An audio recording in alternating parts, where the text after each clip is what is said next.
What's up, my Canadian cousins? Welcome back. How are you guys today? I'm doing well. If this is your first time joining us, welcome. I am continuing my journey today in learning about Canadian history and culture with music once again. So just a little bit of background. I was born in 1971, and about 10 years later, a band called Red Rider came out with a song, Lunatic Fringe. Let's just say it's a song that's kind of been on in the background of my consciousness ever since then. I think I distinctly remember calling or thinking that the lyrics were Lunatic Fringe when I was a little kid, or 10 years old when the song first came out. As I grew and the song just continued to permeate on, classic rock stations in New York where I grew up, background and music and movies, I obviously understood what the primary lyric was, the refrain, Lunatic Fringe. I do understand as a student of history where that term was coined, or at least who gets credit for it, is the US President, Theodore Roosevelt, who actually lived in the township, the larger township that I live in now, the town of Oyster Bay, Long Island. His home is a museum now, Sagamore Hill, very interesting place. Anyway, this song, Lunatic Fringe, is by, as I said, the Canadian band Red Rider, although until very recently I didn't know that they were a Canadian band. What's more is I did not know that Tom Cochran from Red Rider is the same Tom Cochran who sang Life is a Highway, which was a massive hit, worldwide hit, massive hit here in the United States in 1992. And I was in college at the time, and I just really loved the song. I mean, it's so positive, upbeat, and catchy. To think that he's the same guy that wrote and sang Lunatic Fringe is a little bit mind-boggling, but then again, any good musical artist can take life experiences and what goes on in the world, good and bad, and paint a vivid picture through music, and that's one of the reasons I love the genre so much. So this video is inspired by a guy named Professor of Rock. He's got a YouTube channel. He's the real deal. He's amazing. He interviews top-notch musical artists when he can get them. I'm a subscriber, and up on my feed came a video with a thumbnail that said one of the greatest one-hit wonders that actually never was a hit, or something like that. And it was talking about Lunatic Fringe, and he started off immediately by saying they weren't a one-hit wonder. Red Rider was a very prolific and popular band in Canada, but the only song that really became popular in the United States, although it did not chart in the top 40s at the time it came out, was Lunatic Fringe. But it slowly, was popular and just gained momentum and just never went away. And I would say that in having listened to it so many times, just in the background of my life, musically, it stands the test of time. It doesn't feel too 80s, whereas, there's a lot of 80s rock and pop music that you immediately know when you listen to it, it's the 80s. But the thing that I never really knew about the song, or the thing I didn't know about it at all, was what the message was. I mean, I know what the term Lunatic Fringe means, but apparently Tom Cochran wrote this song when he started to get disturbed about seeing certain anti-Semitic trends in the late 70s and early 80s, and there was a bombing of a synagogue in Paris, which was one of the events that sort of sparked the idea for him to write this song. According to Professor of Rock, and I haven't really done any independent research on it, there might have been some, or at least in Tom Cochran's observation, some rise in some anti-Semitic leaning groups in Canada at the time. I'm sure there was here too. And what I find really poignant right now is that just as much as it might have been in the early 80s, the song is apropos now. Neo-fascism, neo-Nazism is on the rise again in the world. It is among certain crazies in this country. And I feel like they feel a little bit more emboldened not to be so much in the fringe and be more outspoken, whereas they've been hiding under rocks for many decades. It's true in Europe as well, and it's just very disturbing. And so this song seemed apropos. I want to dive deep into it because I never really listened to the lyrics. And Professor of Rock, and I'll drop a link in my description if you want to check out his video. He doesn't play the whole song. I'm reacting, and I'm going to react to the whole song, and I'm going to put the lyrics on the screen. He's just teaching. So I learned the lessons from him, inspired by it, to now react to the full song of Lunatic Fringe here, and I'm excited to get to it. So without any further ado, my friends, let's get into it.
These lyrics are just incredible. I never really listened to them. And they just apply so much today. Lunatic Fringe, in the twilight last gleaming, this is open season, but you won't get too far. But you've got to blame someone for your own confusion. My friends, we see this on steroids today. People who are becoming more radicalized, who are willing to give up democracy, who are willing to vote for people with dictatorial tendencies, who are willing to blame, whether it be African and Middle Eastern migrants in Europe or immigrants in North America, more so our country than yours, for their own confusion. For their own confusion. Because the world is changing.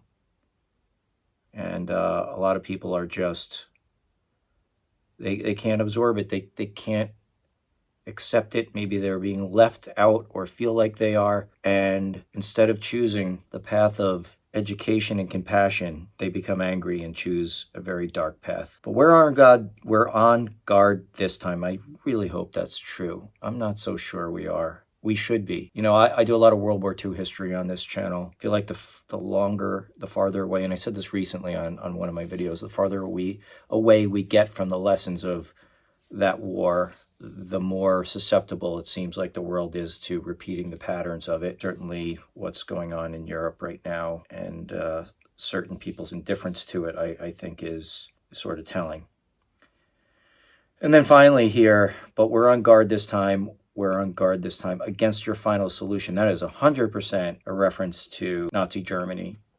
Very business-like. The Nazis referred to the problem as they saw it as the Jewish question, and that hence followed the final solution to the Jewish question, which of course was the systematic and wholesale genocide of whole people. God, if that's just not enough. I mean, I'm getting upset just thinking about it. But if that's not enough,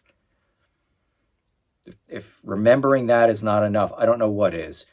I think we need to hear this song right now. I think that society and the world could use some remembrance by listening to this song right now.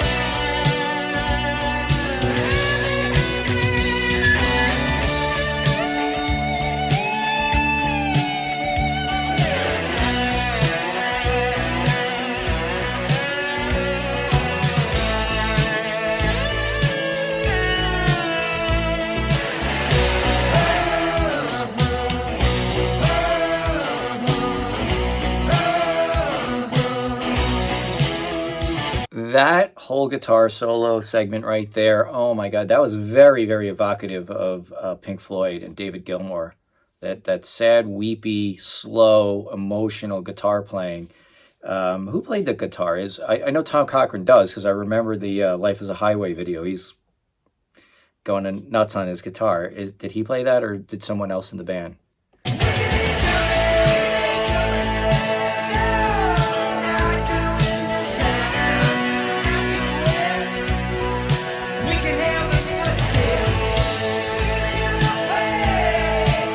I hope so.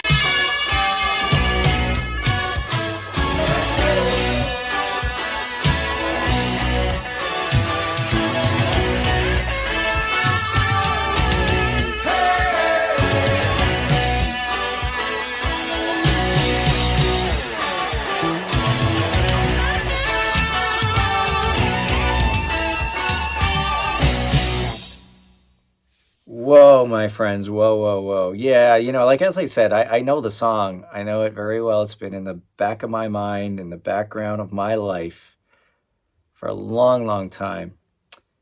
And I definitely know I've heard it in movies and TV shows. It's been around, but it's taking a moment to concentrate on the music. Let's talk about that first. It's just brilliant, and like I said in the beginning, it stands the test of time. It's so on point. I'm a drummer, and a few times on this channel I've learned like little bits of some of the songs I've reacted to when I played them. I didn't do that here, but I would like to. I do like the drum groove there. It's really cool. Just trying to kind of think of what he was doing with the hi-hat is what I really liked. But yeah, that guitar segment in the middle was amazing, and the lyrics, I've said it all already. I don't think I need to repeat myself. The only other thing I would say is that what I learned on the Professor of Rock videos, that, this was somewhat courageous of Tom to insist on doing this, because the record label did not want him to do this. They wanted him to just produce hits, and they didn't want a controversial song, which I guess they thought this was going to be. He was a very young man, and he wanted to make the song, but I think he was bowing to the pressure maybe a little bit, from what I understand. An idol of his was murdered in Central Park West, right outside the Dakota apartment building, John Lennon. And that was the final push that he needed to do this. I think from what I understand, a lot of people have the misconception that the song was based on John Lennon's assassination. It wasn't. It was because of the rise of anti-Semitism, or what Tom Cochran saw as the rise of anti-Semitism. And clearly, if you read the lyrics, that most definitely is what it's about. But I think, it fits into the larger framework of what people do on the Lunatic Fringe, and assassinations for attention, or for crazy reasons, or for political reasons. And the assassination of John Lennon was the thing that really pushed him over the edge and said, I don't care what anyone thinks, I'm doing this. And he did it. And that's the story, my friends. All right. So I do understand that Red Rider / and Tom Cochran in his solo career have a bunch of Junos and a bunch of other awards, is in the Canadian Music Hall of Fame.